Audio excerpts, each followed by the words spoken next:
বরবাদ cinema নিয়ে চারপাশে এত হাইপ তুলতেছে মানুষ, তো আমি আর আমার বন্ধু মিলে আজকে ঠিক করলাম যে বরবাদ মুভি দেখেই আসবো। সিনেমা দেখতে আমরা যাচ্ছি সেনা অডিটোরিয়াম নবীনগর সিনেমা হলে।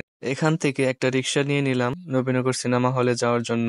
আমরা যাচ্ছি দুপুর 3টার শো দেখতে। বাইরে এত পরিমাণ রিক্সা থেকে নেমেই আমার বন্ধু বলল, চল আখের রস খেয়ে নিই। তারপর আমরা দুইজন আখের রস খেলাম। আখের রস খেয়ে টিকিট কাউন্টার থেকে টিকিট কেটে চলে গেলাম হলের ভিতরে। ভিতরের অবস্থা দেখে বুঝতেই পারছো কি পরিমাণ মানুষ এই মুভিটা দেখার জন্য পাগল। তো সিনেমা শুরু হয়ে গেছে, আমি ছোট কিছু ক্লিপ দিয়ে দিচ্ছি, দেখে না।